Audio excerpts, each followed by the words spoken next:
Thank you sir. Sir, gig workers బిల్లును చాలా కాలం నుంచి చర్చ అవుతా ఉంది సార్ తెలంగాణ రాష్ట్రంలో. గతంలో ఇక్కడ కొంతమంది పాదయాత్ర చేసినటువంటి సందర్భంలో కొంతమంది గిగ్ వర్కర్స్తో కూడా సమావేశం ఏర్పాటు చేసి వాళ్ళ కష్ట సుఖాలు తెలుసుకునే ప్రయత్నం చేశారు సార్. దానికి అనుగుణంగా ఈ రాష్ట్ర ప్రభుత్వం ఈ బిల్లును తీసుకొచ్చింది సార్. కానీ పేరు మాత్రం చాలా గిగ్ వర్కర్స్ బిల్లు అనేటువంటి గొప్పగా ఉంది, కానీ అదంతా నేను ఎక్స్పెక్ట్ చేసినంతగా కనిపించట్లేదు సార్ ఈ బిల్లు. ఎందుకంటే సార్ ఇక్కడ ఇది గిగ్ వర్కర్ల జీవితాలను రక్షించే పూర్తి హక్కుల బిల్లులాగా కనిపించట్లేదు సార్.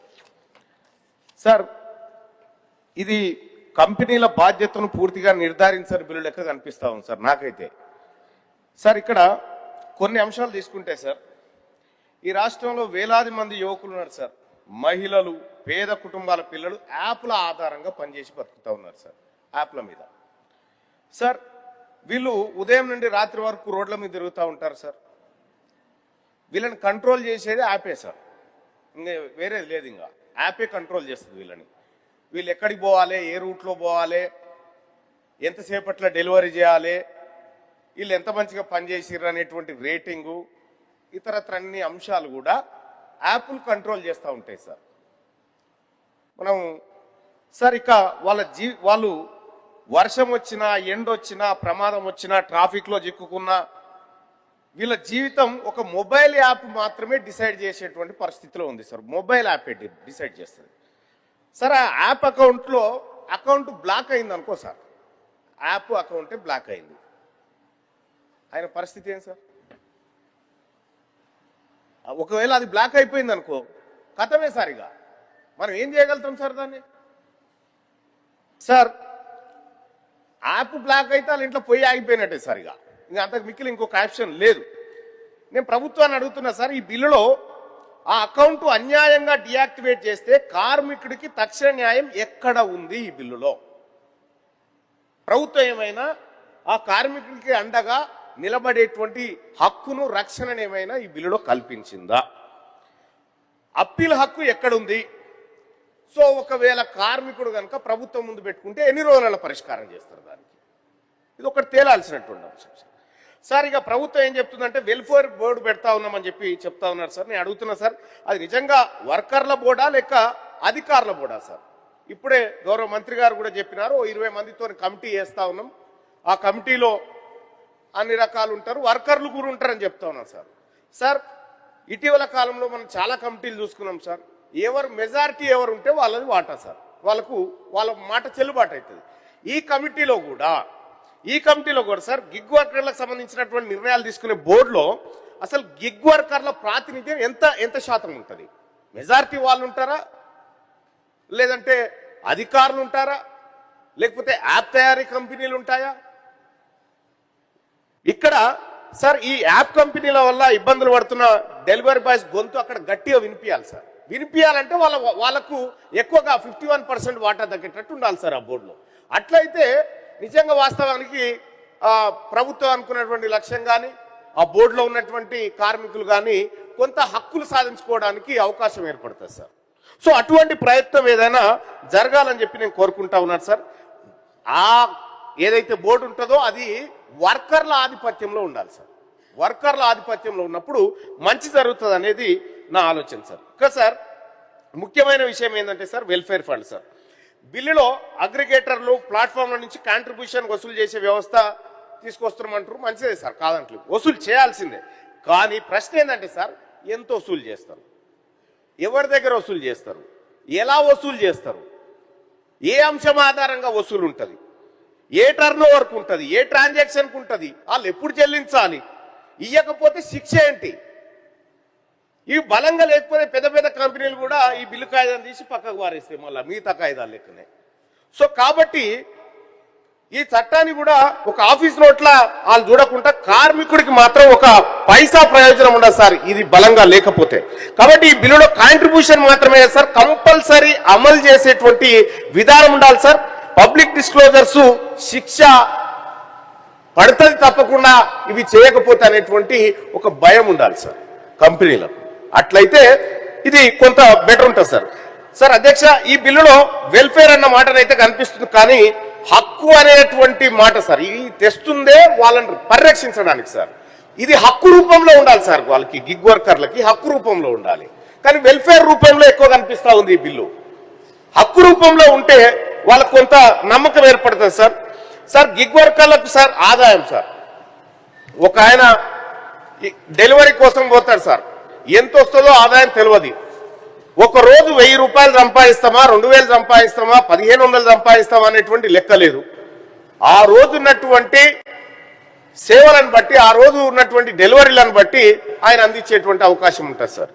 సో కాబట్టి మినిమం ఒక గిగ్ వర్కర్ మినిమం ఇగో ఇంత సంపాదించేటువంటి అవకాశం ఉండాలి. ఒకవేళ అంతకంటే తక్కువ అయినా ఈ ప్రభుత్వం నుంచి ఎలాంటి సపోర్ట్ దొరుకుతుంది అనేది కూడా ఈ బిల్లులో ఉండాల్సినటువంటి అవసరం ఉంది సార్.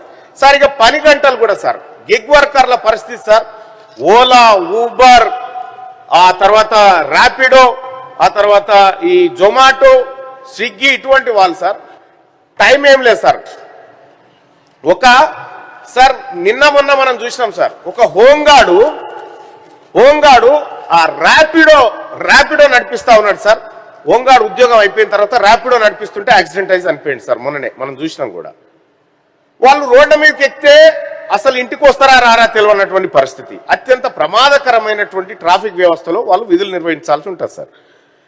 వాళ్ళు పొద్దున 6 గంటలకు వెళ్తే ఎప్పటి వరకు ఆ టార్గెట్ రీచ్ కావాలి, వాళ్ళు అనుకున్నటువంటి ఆ 10 రూపాయలు ఎప్పుడు సంపాదించుకోవాలి ఏందనేటువంటి తెలియదు సార్. సమయం ఎంత అనేది కూడా లేదు సార్. కంపెనీల పైన ఒక సమయాన్ని మనం పెట్టాల్సినటువంటి అవసరం ఉంది సార్. ఈ కంపెనీల పైన సార్ రోడ్డు ప్రమాదంలో చనిపోతే ఇన్సూరెన్స్ క్లెయిమ్ ఎన్ని రోజులలో జరుగుతుంది వీళ్ళకి, ఈ గిగ్ వర్కర్లకు అనేది కూడా చెప్తే బాగుంటుంది సార్. ఇక ఒకవేళ ప్రమాదంలో గాయపడితే ఆసుపత్రి ఖర్చుల అంశం ఎట్లా, మరి కంపెనీల పరిస్థితి ఏంది, ప్రభుత్వం నుంచి ఏముంటుంది అనేటువంటిది కూడా తేలాలి సార్. ఇక మహిళా వర్కర్స్ విషయంలో, సేఫ్టీ విషయంలో ఇంకా కొంత మెరుగైనటువంటి కార్యక్రమం జరగాల్సినటువంటి అవసరం ఉంది సార్ ఈ బిల్లులో. ఇక సార్ ఇవన్నీ స్పష్టంగా లేకపోతే ఏమవుతుందంటే వెల్ఫేర్ అనేటువంటి పదానికి అర్థం ఉండదు సార్. వెల్ఫేర్ అనేటువంటి అంశం చుట్టే ఎక్కువగా ఈ బిల్లు తిరిగింది కాబట్టి సో వీటన్నిటి కూడా ఒక అర్థవంతమైనటువంటి బిల్లుగా ఇది ఉండాలి సార్. ఇక లేకపోతే ఇది అలంకారప్రాయం లెక్క అయిపోతుంది సార్. సార్ ఇక అత్యంత ప్రమాదకర అంశం ఇంకొకటి ఉంది అధ్యక్ష, ఇది ఆల్గారిథం దోపిడీ సార్. మంత్రి గారు ఇప్పుడే చెప్పినారు, ఈ రోజుల్లో యజమాని కుర్చీలో కూర్చున్న మేనేజర్ కాదు సార్, మొబైల్ స్క్రీన్ లో కనిపించే యాపే ఇప్పుడు అసలైన మేనేజర్.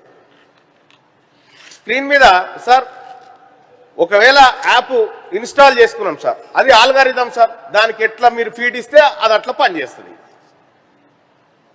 కాబట్టి ఎవరికి ఎన్ని ఆర్డర్లు రావాలి, ఎవరికి ఇన్సెంటివ్స్ ఇవ్వాలి, ఎవరికి పెనాల్టీ వేయాలి, ఎవరిని బ్లాక్ చేయాలి, ఇదంతా ఒక గోప్యమైన ఆల్గారిథం చేస్తుంది సార్. ఇది మధ్యలో మనకు వాడు ఎవరు చేసింది అనేది కూడా తెలియదు సార్. ఇక అది ఆటోమేటిక్గా జరిగిపోతూ ఉంటుంది, ఆల్గారిథం అది పట్టేసుకొని చేస్తూనే ఉంటుంది సార్.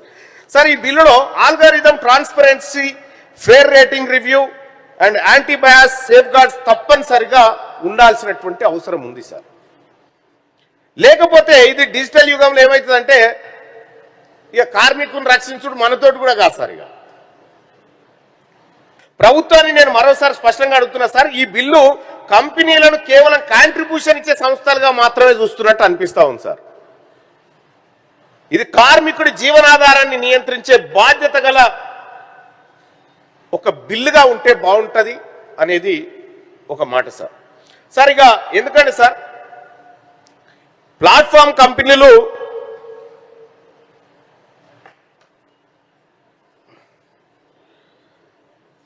సార్ ఇది ఎందుకంటే ప్లాట్ఫామ్ కంపెనీలు పనిచేస్తాయి సార్, ఆర్డర్లు కేటాయిస్తాయి, రేటింగ్ కంట్రోల్ చేస్తాయి, పే స్ట్రక్చర్ కూడా మార్చేస్తూ ఉంటాయి సార్, అకౌంట్లు కూడా మూసేస్తాయి. ఇంత అధికారం వాళ్ళకు ఉంటే బాధ్యత కూడా అంతే ఉండాలి కదా సార్. మరి ఆ కంపెనీలకు ఇంత అధికారం ఉన్నప్పుడు బాధ్యత కూడా అంతే ఉండాలి సార్. వెల్ఫేర్లో ఉండాలి, రక్షణలో ఉండాలి, లేదంటే ఇన్సెంటివ్ల కాడ ఉండాలి. ఒక నిర్ణీతంగా ఒక రోజు ఇంత ఆదాయం ఖచ్చితంగా అతనికి రావాలనేటువంటి విషయంలో కూడా ఉండాలి సార్. సో అటువంటి ఒత్తిడి కంపెనీ మీద ఉండే విధంగా మనం బిల్లు రూపొందిస్తే బాగుంటుంది అనేది నా సూచన సార్. ఇంకా మీరు ఫండ్ కొంత డబ్బు వేయండి, మిగతా బాధ్యత అంతా ప్రభుత్వాన్ని అంటే కుదరదు సార్. ప్రభుత్వం పూర్తి స్థాయిలో ప్రభుత్వం ఇదివరకు ఎత్తుకున్న బాధ్యతలు ఎట్లున్నాయో మనం చూస్తూనే ఉన్నాం సార్. గతంలోనే భవన నిర్మాణ కార్మికులకు సంబంధించినటువంటి ఒక సెస్ ఫండ్ అని వసూలు చేస్తారు సార్. ₹1 ఖర్చు పెట్టలేదు సార్. ఆ ఫండ్ అట్లే ఉన్నది, వెనక్కి పోయింది. 700 కోట్లు ఏమో సార్ అది పాపం. సరిగా మరి అటువంటి బాధ్యతను ప్రభుత్వం ఎత్తుకుంటే ప్రభుత్వం మీద ఇప్పటికే అనేకమైన భారాలు ఉన్నాయి. ఈ భారాలు మోయలేకున్నటువంటి ప్రభుత్వం ఈ కొత్త భారాలు మోసుడు కంటే ఆ కంపెనీలు ఏవైతే ఉన్నాయో వాళ్ళ మీద స్పష్టమైనటువంటి ఒక విధానంతో మీరు రిస్ట్రిక్షన్ పెట్టాల్సినటువంటి అవసరం ఉంది అధ్యక్ష. ఈ బిల్లులో రిజిస్ట్రేషన్ నిబంధనలు కూడా వర్కర్లను బయటకు నెట్టే లెక్క కనిపిస్తా ఉన్నాయి అధ్యక్ష. కొన్ని అవి జాగ్రత్తగా చేయాల్సినటువంటి అవసరం ఉంది. చాలా మంది గిగ్ వర్కర్లు అసంఘటితంగా ప్లాట్ఫామ్ మారుస్తూ మధ్యలో పనులు కోల్పోతుంటారు అధ్యక్ష. కఠినమైన రిజిస్ట్రేషన్ షరతులు పెడితే అసలైన బలహీన వర్గాలే వెల్ఫేర్ కి దూరం అయ్యేటువంటి అవకాశం ఉంది అధ్యక్ష. కాబట్టి ఎవరైతే దాని మీద ఆధారపడి బతుకుతా ఉంటారో కొద్దిగా సులభతరంగా ఉండే విధంగా ప్రభుత్వం ఆలోచన చేయాలి సార్. సరిగా సులభ రిజిస్ట్రేషన్, సొంత ప్రకటన, యాప్ డేటా ఆధారంగా ధృవీకరణ, గ్రామ వార్డు స్థాయి సహాయం ఇవ్వాలి సార్. లేదంటే ఈ చట్టం పేపర్ మీద ఉన్న వర్కర్లకు మాత్రమే పనిచేస్తుంది తప్ప ఇక అసలైనటువంటి కొత్తగా వచ్చేటువంటి వాళ్ళకు ఉపయోగపడేటువంటి అవకాశం ఉండదు సార్. అందుకే నేను డిమాండ్ చేస్తా ఉన్నా సార్, ఈ బిల్లులో సవరణలతో రావాలి సార్. అందులో కనీస ఆదాయ హామీ ఉండాలి, కనీస ఆదాయ హామీ ఉండాలి సార్. ప్రమాద మరియు ఆరోగ్య బీమా తప్పనిసరిగా కావాలి. ఇక తర్వాత సార్, అన్యాయంగా డియాక్టివేట్ చేస్తే ఏది యాప్ను డియాక్టివేట్ చేసి అతనికి పని లేకుండా చేస్తే సార్ అప్పీల్ చేసుకునేటువంటి హక్కు కార్మికుడికి ఉండాలి సార్. సరిగా మహిళా గిగ్ వర్కర్ల ప్రత్యేక భద్రత సార్, కంక్లూడ్ చేస్తున్నాను సార్. మహిళా గిగ్ వర్కర్లకు ప్రత్యేక భద్రత ఉండాల్సినటువంటి అవసరం ఉంది సార్. ఆల్గారిథం పారదర్శకత మీద కూడా నియంత్రణ ఉండాల్సినటువంటి అవసరం ఉంది సార్. ఇక ప్లాట్ఫామ్ వారీగా కాంట్రిబ్యూషన్ పబ్లిక్ చేయాలి సార్, కాంట్రిబ్యూషన్ పబ్లిక్ చేయాలి. అలాగే వెల్ఫేర్ బోర్డులో వర్కర్లకు బలమైన ప్రాతినిధ్యం ఉండాలని నేను డిమాండ్ చేస్తున్నా సార్. ఒకవేళ కంపెనీలు కనుక అది ఉల్లంఘిస్తే శిక్షలు అమలు చేయాల్సినటువంటి అవసరం ఉంది సార్. అధ్యక్షగా గిగ్ వర్కర్ అనేది వాళ్ళు భిక్ష అడగడం లేదు సార్. వాళ్ళు ఈ గవర్నమెంట్ లో లేకపోతే ఈ వ్యవస్థలో వాళ్ళు కంక్లూడ్ చేస్తారు. ఈ గవర్నమెంట్ లో వాళ్ళు వర్కర్ సార్. కాబట్టి వాళ్ళకు హక్కుగా ఇంకా చాలా చేయాల్సినటువంటి అవసరం ఉంది సార్. ఈ వెల్ఫేర్ స్కీమ్స్ మాత్రమే కాకుండా అది ఒక హక్కుగా వాళ్ళకు ఒక రక్షణగా తీసుకురావాల్సినటువంటి ఈ చట్టం పూర్తి స్థాయిలో ఇంకా రావాల్సినటువంటి అవసరం ఉంది సార్. ఈ చట్టం కొద్దిగా అసంతృప్తినే మిగిల్చింది అని చెప్పి తెలియజేస్తా ఉన్నాను సార్. శ్రీ నెల్లికంటి సత్యం గారు.